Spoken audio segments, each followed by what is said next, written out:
Òwe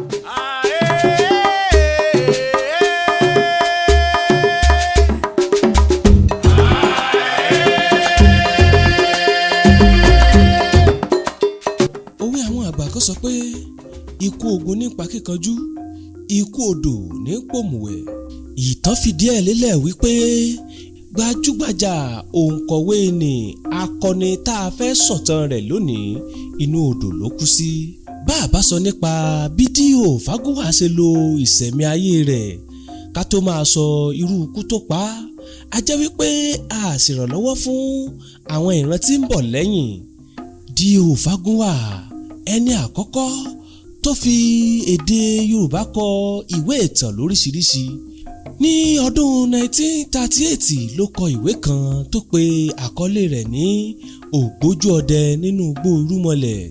Òun kan náà ló tún ṣe ìwé tó pe àkọlé rẹ̀ ní igbó olódùmarè. Ní ọdún 1949 ó tún ṣèwé míì jáde. Àkọlé yìí là ń pè ní ìrèké oníbùdó. Òun náà ló kọ ìwé ìtàn kan tí wọ́n ń pè ní ìrìnkèrindò nínú igbó elégbèje. Ọdún 1903 la bí ọ̀mọ̀wé àti òǹkọ̀wé ni bàbá Daniel Ọlọ́runfẹ́mi Fagunwa ní ìlú Òkègbó. Daniel Ọlọ́runfẹ́mi Fagunwa òun ni àpèjá orúkọ bàbá D.O. Fagunwa. Bó tilẹ̀ jẹ́ wípé Orówọlé ni orúkọ tí àwọn òbí rẹ̀ kọ́kọ́ sọ. Lẹ́yìn ìgbà tí àwọn òbí rẹ̀ gba Jésù ni wọ́n yí orúkọ rẹ̀ padà tí ó di Daniel Ọlọ́runfẹ́mi Fagunwa. Òmùwẹ̀ tó dáńtọ́ ni bàbá Fagunwa, ó sì máa ń dòòlà ẹ̀mí àwọn èèyàn àti àwọn ẹrù tó bá fẹ́ bómi lọ. Ẹ̀rù omi kì í sì bà á. Bàbá kan wà ní ìlú Ìbàdàn tí wọ́n ń pè ní Daniel Òjó. Ọ̀dọ̀ bàbá yìí ni D.O. Fagunwa gbé dàgbà wá, ó sì kàwé níbẹ̀. Ipò kìíní ni máa ń gbé ní yàrá àkàwé rẹ̀ nítorí wípé ó jẹ́ ẹni tí ọpọlọ rẹ̀ jí pépé. Fábùnmi ni orúkọ àbúrò bàbá rẹ̀. D.O. Fagunwa sì máa ń gba ìtàn lọ́wọ́ àbúrò bàbá rẹ̀ yìí. Bí a bá mú Bishop Ajayi Crowther tó fi èdè Yorùbá tú Bíbélì, bàbá D.O. Fagunwa ni ẹni ẹ̀kejì tí ó fi èdè Yorùbá kọ ìwé. Òun sì ni ẹni àkọ́kọ́ tó fi èdè abínibí rẹ̀ kọ ìwé ìtàn nílẹ̀ adúláwọ̀.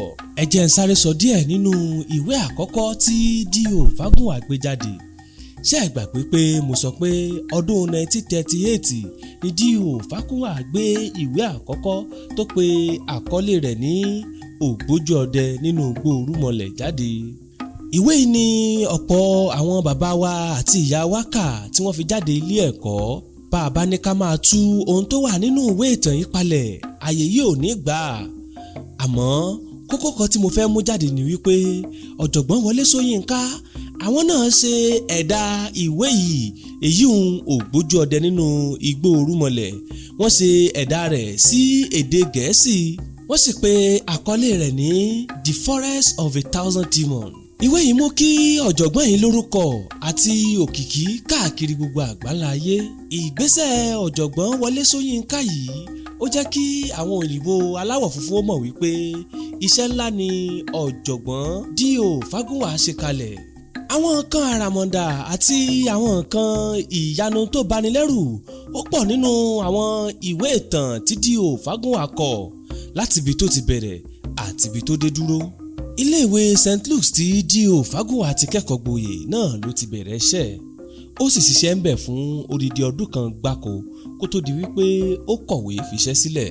Ó kọ̀wé fiṣẹ́ rẹ̀ sílẹ̀ gẹ́gẹ́ bí olùkọ́ ní iléèwé St. Luke's. Lẹ́yìn náà ó lọ kẹ́kọ̀ọ́ sí i ní iléèwé St. Andrew's College ìyíhun ní ìlú Ọ̀yọ́ láti ọdún 1926 títí di ọdún 1929. D.O. Fagunwa di ọ̀kan lára àwọn olùkọ́ ìpilẹ̀ṣẹ̀ tí àwọn St. Andrew Practicing Primary School kọ́kọ́ ní.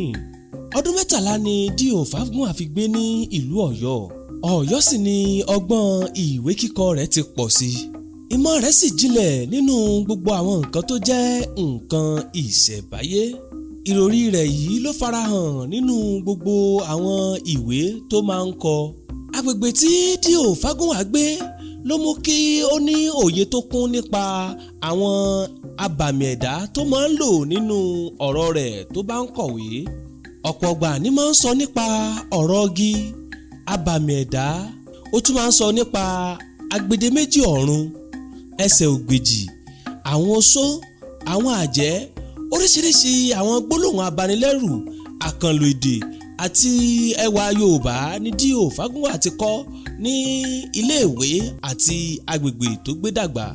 Kí n tó máa tẹ̀síwájú, ẹ jẹ́ n sáré sọ nípa ìkan nínú àwọn ìṣẹ̀lẹ̀ abàmì tó ṣẹlẹ̀ sí D.O. Fagunwa lásìkò tó ń kọ ọ̀kan nínú àwọn ìwé rẹ̀. Ìtàn fi yé wa wípé tí D.O. Fagunwa bá fẹ́ kọ ìwé, ó fẹ́ràn láti máa wà níbi tó dákẹ́ rọ́rọ́ bíi etí odò, inú igbó kìjì tàbí kó ti ara rẹ̀ mọ́ inú ilé. Inú igbó kan ní òkè igbó ní ìpínlẹ̀ Ondo lọ́hùn-ún ni D.O. Fagunwa ń wọ̀ tó sì ń jáde, tí arábìnrin kan sì ń fura pé ta lẹni tó ń wọlé tó ń jáde sínú igbó tí kò ní òpin yìí. Ó pe àkíyèsí àwọn ọdẹ àdúgbò, wọ́n sì pinnu wípé ọ̀rọ̀ igi ni ó jẹ́ ẹni tó ń lọ sọ́jà tó ń padà sí inú igbó tí kò sẹ́ni tó mọ̀bí tó já sí. Wọ́n ṣèpinnu láti tọpinpin rẹ̀, àmọ́ orí tí ó kó yọ lọ́jọ́ náà lọ́hùn-ún ni ò jẹ́ kán bá a nínú igbó lásìkò tó ń lọ, torí wọ́n lọ togun ni. Àwọn ọdẹ padà pàdé D.O. Fagunwa nírònà, wọ́n sì fi ọ̀rọ̀ wá a lẹ́nu wò. Níbẹ̀ ló ti ṣàlàyé fún wọn wípé òun kọ̀wé lòun, àti wípé iṣẹ́ ìwádìí nípa ìwé kan tóun kọ lọ́wọ́ lòun ṣe tóun ṣe yan abẹ́ igi tó wà nínú igbó yìí láàyè láti dúró sí. Àwọn ọdẹ ṣèwádìí, wọ́n rí wípé bó ti wí bẹ́ẹ̀ gẹ́lẹ́ ló ti rí. Báyìí ni orí ṣe kó D.O. Fagunwa yọ tí kò jẹ́ kàkà mọ́ àwọn iwin inú igbó, wọn ìbá ti dáná bọ̀yà. Níbi gbogbo nígbà gbogbo ni D.O. Fagunwa ń ṣiṣẹ́ ìwádìí, ó sì ń kọ ìwé. Ó máa ń wà pẹ̀lú àwọn nǹkan kọ̀wé rẹ̀ ní gbogbo ìgbà, bóyá ó wà lórí ibùsùn ni tàbí ó wà nínú ọkọ̀ ayọ́kẹ́lẹ́ rẹ̀. Oxford University Press wọ́n ṣe àkọsílẹ̀ ìtàn ayé D.O. Fagunwa, bó ti ṣiṣẹ́ àti bó ṣe rìn ní òkè òkun. D.O. Fagunwa tún jẹ́ atúmọ̀ èdè fún àwọn aṣáájú ẹgbẹ́ Western Union. Òun ló ń tú èdè Yorùbá fún wọn, ó sì jẹ́ kí ìbáraẹnisọ̀rọ̀ fún àwọn òyìnbó aláwọ̀ funfun yìí kó rọrùn. Ẹ já sọ nípa ìrìn àjò tí D.O. Fagunwa rìn kẹ́yìn tó mú kó gba ìkúrújẹ lọ́wọ́ ẹ̀bọra. Oníṣẹ́ jábọ̀ fún wípé yóò ní àlejò láti òkè òkun àti wípé pápákọ̀ òfurufú Kánò ni wọ́n ò dé sí. Wọ́n jábọ̀ fún wípé kó wá pàdé àwọn ń bẹ̀.